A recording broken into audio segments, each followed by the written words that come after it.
الله أكبر الله أكبر. وعباد الرحمن الذين يمشون على الأرض هونا وإذا خاطبهم الجاهلون قالوا سلام.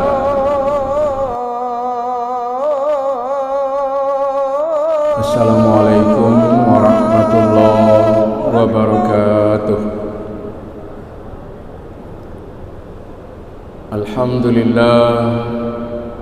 Alhamdulillahillazi hadana ilal Islam wa nahana 'anil ma'asi wal asam. Asyhadu an la ilaha illallah wahdahu la syarika lah wa asyhadu anna Muhammadan 'abduhu wa rasuluh. Allahumma salli ala sayyidina Muhammad wa ala ali Muhammad wa sallim tasliman katsira. Amma ba'du, fa ya ayyuhal hadirun wal hadirat rahimakumullah. Usikum wa nafsi bis-sabri was-shalah. Innallaha ma'as sabirin. Wa qala Allahu ta'ala fil Qur'anil Karim, a'udzu billahi minasy syaithanir rajim. Bismillahirrahmanirrahim. Walladzina la yad'una ma'allahi ilahan akhar ولا يقتلون النفس التي حرم الله إلا بالحق ولا يزنون ومن يفعل ذلك يلقى أثاما يضاعف له العذاب يوم القيامة ويخلد فيه مهانا إلا من تاب وآمن وعمل عملا صالحا فأولئك يبدل الله سيئاتهم حسنات وكان الله غفورا رحيما. صدق الله العظيم. Ma'asyiral muslimin dan muslimat jamaah maghrib Masjid Raya Baitur Rahman Banda Aceh, jamaah pendengar Radio Republik Indonesia, pendengar Radio Baitur Rahman, pendengar Radio Serambi SM, pendengar radio swasta yang ikut dan turut menyiarkan halqah maghrib di Masjid Raya Baitur Rahman Banda Aceh, seluruh jamaah pemirsa TV Masjid Raya Baitur Rahman Banda Aceh, dan di mana saja berada, atau jamaah official TV Masjid Raya Baitur Rahman Banda Aceh yang kita muliakan. Kita mulai dengan selalu memuji Allah Subhanahu wa taala. Allahu Rabbul Alamin. Allah Tuhan pemilik alam. Allah yang Maha Pengasih lagi Maha Penyayang. Allah yang kita sembah dan Allah tempat kita memohon pertolongan dan perlindungan. Selawat dan salam kepada baginda yang mulia Nabi Muhammad sallallahu alaihi wasallam yang telah diutus oleh Allah untuk menyampaikan dakwah dan risalah, untuk membawa umat manusia dari alam jahiliyah ke alam Islamiyah, dari alam kekafiran dan kemusyrikan menuju iman dan takwa, dari alam yang sesat menuju petunjuk dan hidayah Allah Azza wa Jalla.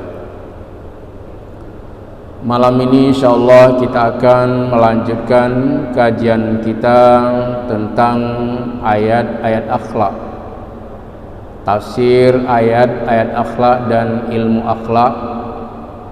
Malam ini kita masih di surah Al-Furqan mulai ayat 68. Di surah Al-Furqan ini Allah banyak sekali menerangkan ayat-ayat Al-Quran tentang akhlak.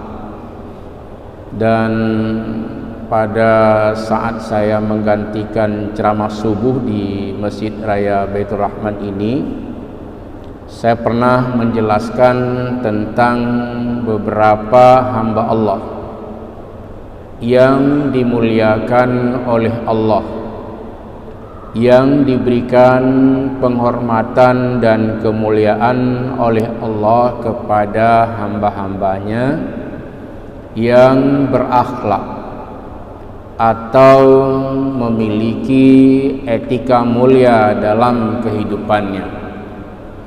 Antara lain Allah menyebutkan wa ibadur rahman alladzina yamshuna 'alal ardi hauna wa iza khatabahumul jahiluna qalu salama. Hamba-hamba yang dicintai oleh Allah, hamba-hamba yang disayangi oleh Allah, yang disebut dengan ibadur rahman, yaitu orang-orang yang berjalan di muka bumi ini dengan rendah hati. Artinya perilaku dan akhlaknya sangat bagus, bukan rendah diri, tapi rendah hati, tawadhu orangnya. Misalnya dia orang kaya, tapi rajin beribadah kepada Allah, akhlaknya juga bagus. Dia seorang pejabat, rajin ibadahnya kepada Allah dan akhlaknya bagus. Termasuk siapa saja yang memiliki akhlak yang mulia, rajin beribadah kepada Allah, itu disebut dengan ibadur rahman, hamba-hamba yang disayangi oleh Allah. Makna disayangi di sini nanti kalau kita lihat dari keterangan ayat-ayat berikutnya, rupanya orang ini dimuliakan di dunia dan di akhirat nanti diucapkan oleh Allah berbagai macam sambutan dan penghormatan. Dalam bahasa Al-Quran disebut tahiyyatan wa salama. Jadi kata-kata penghormatan dan salam dari para malaikat dan para penghuni surga ini saling mengucapkan salam. Nah, itu disebut dengan tahiyyat. Tahiyyat itu penghormatan. Sama ketika kita duduk tahiyat, itu duduk menghormati perintah Allah dalam bersujud, dalam kita ruku, dalam kita melaksanakan sholat, ada tahiyatnya. At-tahiyyatul mubarakatus sholawatu thayyibatu lillah. Nah, ini sering kita mengucapkannya. Jadi hamba-hamba Allah yang dicintai dan disayangi oleh Allah antara lain orang yang akhlaknya rendah hati, tawadhu dan tidak sombong. Man takabbara wada'ahu Allah wa man tawada'a rafa'ahu Allah. Siapa yang takabur direndahkan oleh Allah. Jadi tidak ada kemuliaan bagi orang takabur, meskipun sesekali ada yang memujinya. Ketika diberikan uang, ketika diberikan berbagai macam, ada yang memujinya. Tapi ingat kata Rasulullah, man takabbara wada'ahu Allah wa man tawada'a rafa'ahu Allah. Siapa yang takabur direndahkan oleh Allah. Artinya siapa yang sombong, perilakunya, akhlaknya sombong, itu direndahkan oleh Allah dan juga direndahkan oleh manusia. Siapa yang rendah hati ditinggikan atau dimuliakan oleh Allah Subhanahu wa taala. Maka lebih bagus kita memiliki sifat rendah hati, tawadhu. Misalnya Allah akan memberikan kita kekayaan, kebahagiaan, tawadhu'lah kita. Rendah hatilah kita. Tetap menjunjung tinggi hukum-hukum Allah, tetap memuliakan saudara-saudara kita yang beriman, diberikan kaya dengan kekayaan yang amat menyenangkan, tapi kita tidak lupa untuk beribadah kepada Allah dan tidak melecehkan orang-orang yang beriman. Artinya memuliakan hukum-hukum Allah dan memuliakan orang-orang yang beriman, itu salah satu makna dari tawadhu, rendah hati. Nah, kita sangat senang melihat orang-orang yang kaya dan kekayaannya bisa disebut melimpah ruah, tapi sangat taat kepada Allah Subhanahu wa ta'ala, sangat memuliakan hukum-hukum Allah. Tuh, kalau kita lihat seminggu yang lalu ada di Jakarta 10 hari untuk khutbah dan ceramah. Ada satu orang bangun masjid, artinya dengan uangnya sendiri dia bangun masjid dan mewakafkan kepada seluruh masyarakat yang ada di sekitarnya.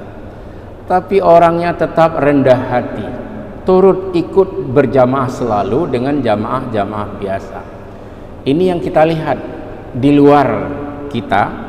Dan di Aceh sudah ada seperti Gesi Lemi mendirikan satu masjid yang diperuntukkan kepada seluruh jamaah yang mau hadir untuk sholat.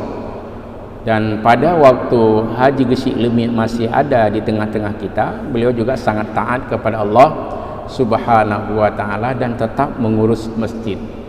Ini yang disebut dengan rendah hati, tawadhu. Di luar Aceh itu sudah banyak. Di luar Aceh sudah banyak, bahkan ada penceramah yang bangun masjid seperti As'ad Latif.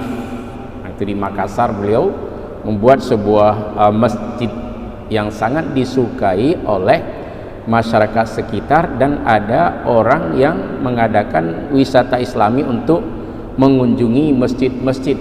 Nah, dulu ada Jenderal Muhammad Yusuf juga membangun sebuah masjid di Makassar, dan ini adalah hal-hal yang diperintahkan oleh Allah Subhanahu wa ta'ala, bukan hanya membangun masjid tapi menjadi jamaah masjid.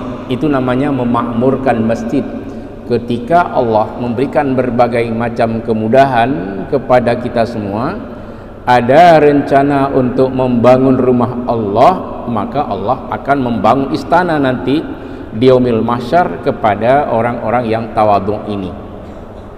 Nah, semua kita harus bercita-cita untuk menjadi orang yang tawadhu, yang rendah hati, yang tidak takabur, yang tidak sombong dengan berbagai macam kelebihan yang diberikan oleh Allah Subhanahu wa ta'ala. Allah sangat senang, di dalam hadis qudsinya menyatakan bahwa Allah sangat senang sekali melihat orang-orang kaya yang tidak sombong.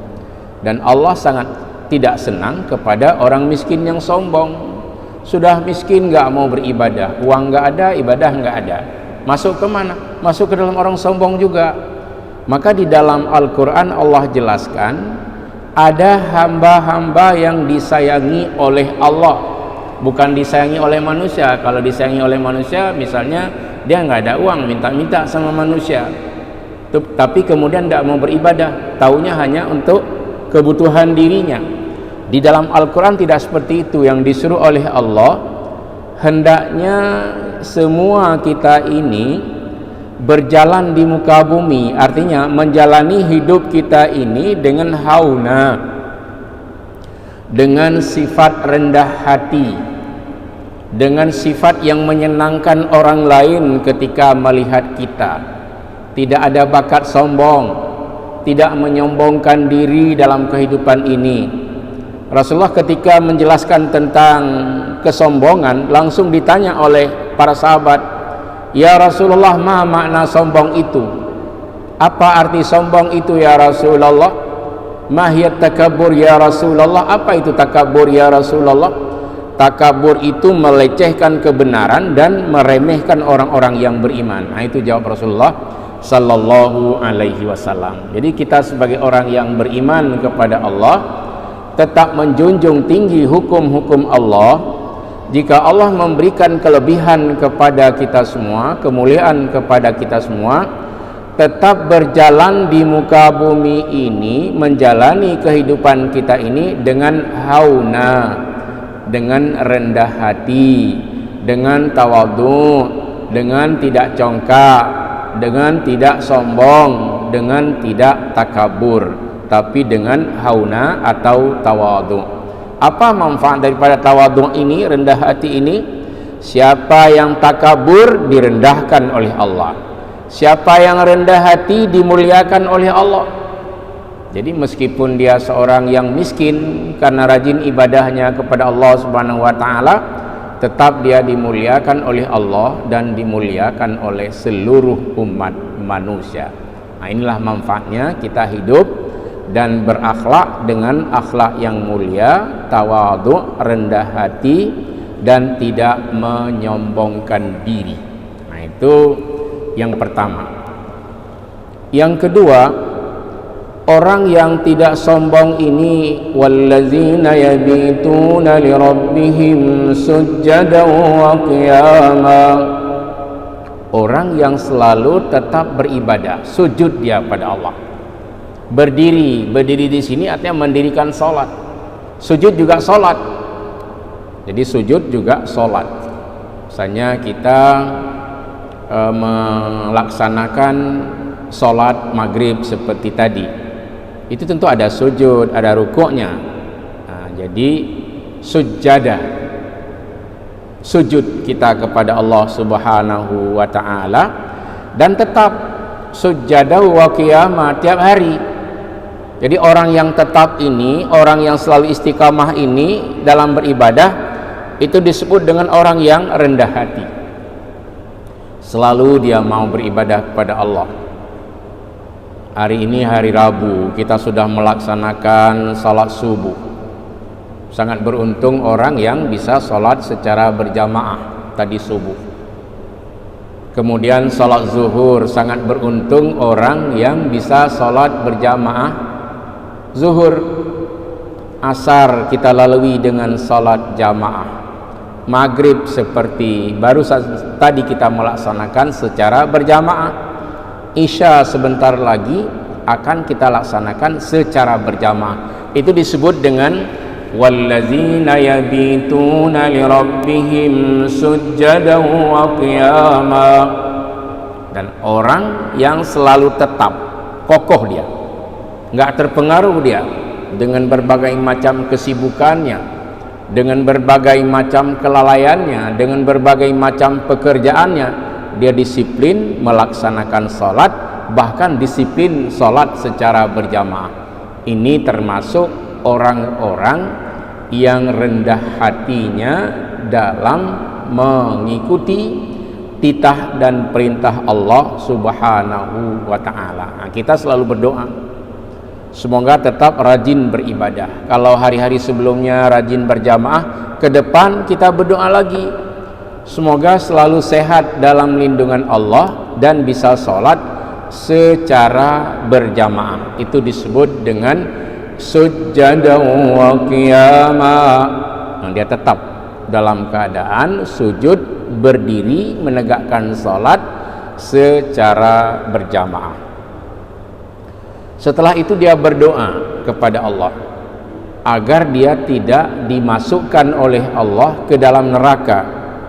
Wallazina yaquluna rabbana asrif anna azaba jahannam inna azabaha kana gharama.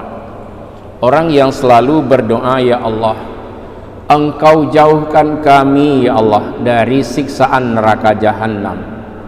Inna azabaha kana gharama. Sesungguhnya azab yang tertimpa di dalam neraka jahanam itu amat ngeri. Nah, ini kan sering kita baca di surah An-Naba. Inna jahannama kanat mirsada للطاغين مآبا لابسين فيها أحقابا لا يذوقون فيها بردا ولا شرابا إلا حميما وغساقا إن جهنم كانت مرصادا. Sesungguhnya orang-orang yang berada di dalam neraka jahanam itu terkurung, artinya nggak bisa keluar, nggak ada yang mampu untuk lompat, tidak akan dibuka pintu untuk bisa keluar, nggak bisa. Itu dalam kontrol para malaikat atas perintah Allah Subhanahu Wa Taala. Mirsada, terikat dia, nggak bisa, terkurung dia. Inna jahannama kanat mirsada littaghina ma'aba, kepada orang yang sangat kelewat batas. Nah, kita pernah menerangkan ayat ini walaupun belum sampai pada surat An-Naba. Itu namanya ayat-ayat yang munasabah, yang ada korelasi. Misalnya dengan surat Al-Ankabut ayat 39. Wa qaruna wa fir'auna wa haman. Qarun, Fir'aun, Haman. Itu tiga orang yang sangat congkak di zaman Nabi Musa alaihissalam. Cara Allah mematikan mereka bagaimana? Yang satu dilongsorkan tanah sehingga dirinya dan pengawal-pengawalnya masuk ke dalam tanah beserta harta-hartanya, itu Qarun.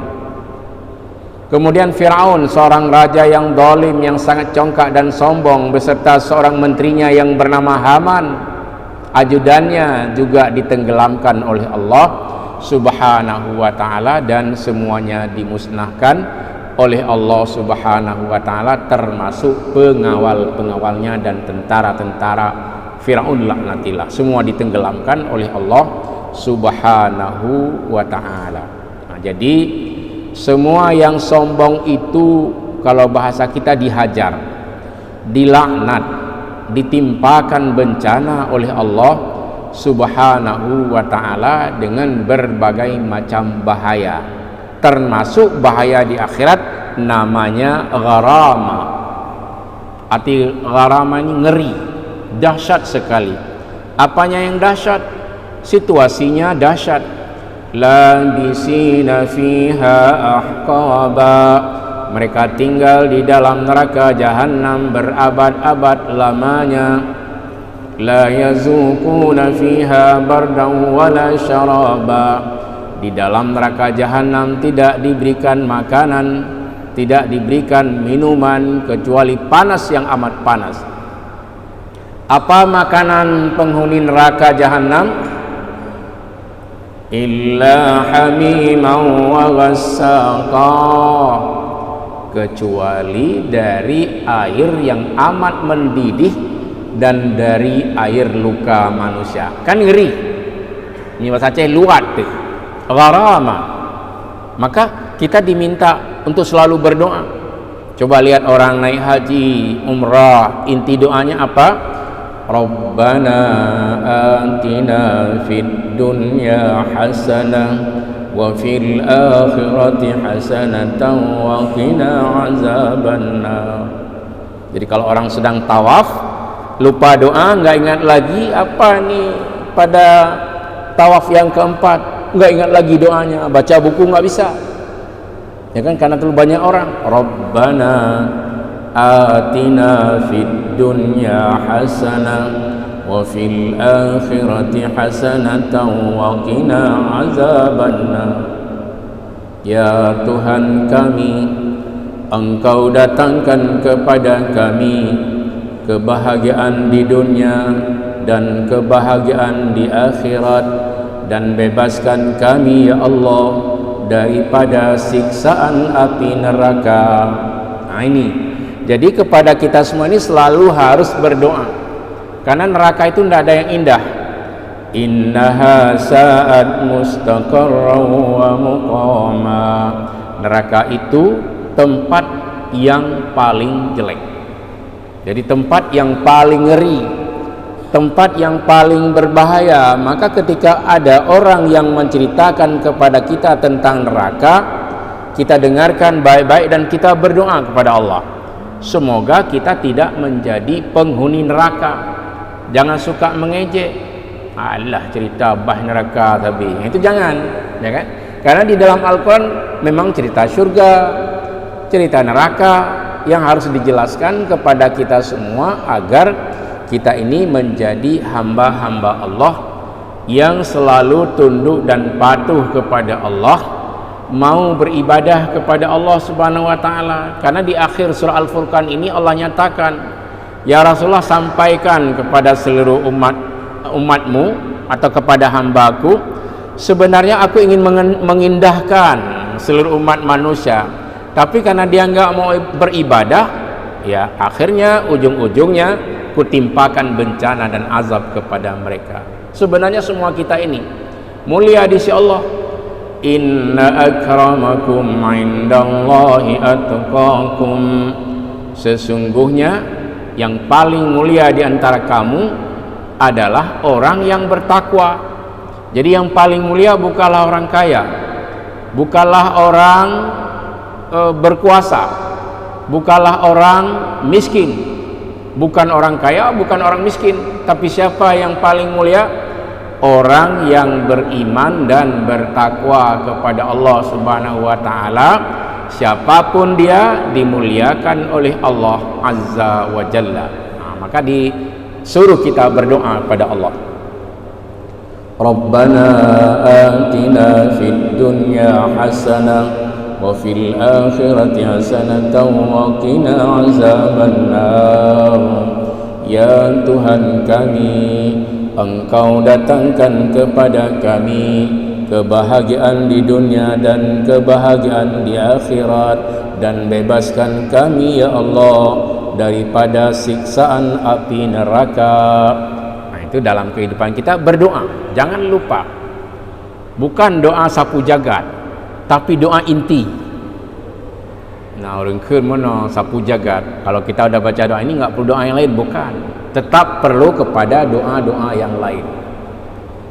Seperti kemarin kita dengar dari seorang dokter di Malaysia, ada seseorang mau dioperasi sakit jantung. Jadi rupanya orang yang sakit jantung ini masuk ke kamar operasi di di tempat operasi jantung itu bertambah takut dan bertambah ngeri dia. Akhirnya nggak bisa ini. Akhirnya dia teringat, dia berzikir pada Allah. La ilaha illa anta subhanaka inni kuntu minadh dhalimin. La ilaha illa anta subhanaka inni kuntu minadh dhalimin. La ilaha illa anta subhanaka inni kuntu minadh dhalimin.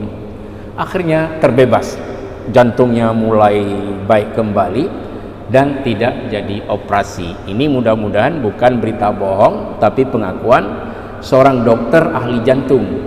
Jadi ada orang-orang yang kadang-kadang sudah masuk ke dalam kamar operasi, tapi kemudian Allah menolongnya dengan berbagai macam cara Allah Subhanahu wa ta'ala. Seperti Allah telah menolong Nabi Yunus alaihi salam, sudah masuk ke dalam perut ikan, hanya doa ini yang dia baca. Akhirnya Allah berfirman kepada ikan hiu yang besar yang sedang berada di dalam perutmu itu adalah Nabi Allah wa Rasulullah Yunus alaihi salam. Muntahkan kembali dan jangan sedikit pun dirusak tubuhnya, atau jangan kamu menggigitnya. Dan kemudian Nabi Yunus alaihi salam dimuntahkan kembali oleh ikan hiu yang besar dan selamat dengan izin Allah Subhanahu wa ta'ala. Apa makanan Nabi Yunus pertama setelah dimuntahkan oleh ikan yang besar itu? Yaitu labu dan madu. Sehingga orang yang sering minum air madu atau suka makan labu, itu akan Allah berikan kekuatan tubuh untuknya. Mudah-mudahan ini juga satu pelajaran yang kita membaca dari kisah Nabi Yunus alaihi salam berdoa dengan doa yang kita bacakan tadi. Kemudian ada etika. Ada etika kita di dalam berbelanja. Jangan boros, jangan kikir. Tapi apa yang disuruh? Berhemat kita. karena hemat bahagian daripada mencari nafkah. Untuk apa cari nafkah rajin sekali tapi borosnya Masya Allah? Atau sebaliknya, untuk apa rajin sekali mencari nafkah nggak pernah bersedekah atau kikir sekali? Nah ini jangan. Wala taj'al yadaka maghlulatan ila 'unukika wala tabsutha kullal bas fataq'uda maluman mahsura. Jangan kamu membelenggukan tanganmu itu terlalu pelit, nggak pernah bersedekah, nggak pernah berinfak, dan sangat kikir. Itu jangan. Wala tabsutha kullal bas, dan jangan pula terlalu boros. Nanti kamu kalau terlalu boros, fataq'uda maluman mahsura, kamu akan duduk menyesal.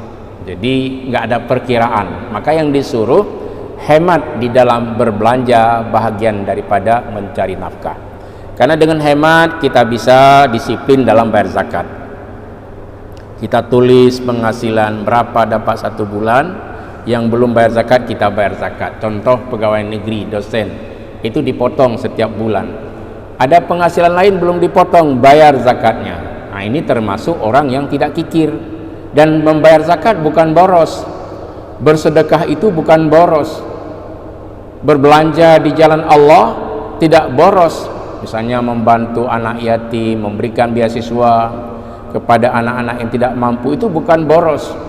Atau ada orang yang minta tolong, dia sudah nggak mampu membeli beras, sudah 2 hari minta tolong. Apakah dia menipu ataupun tidak, yang jelas dia sudah bersedekah.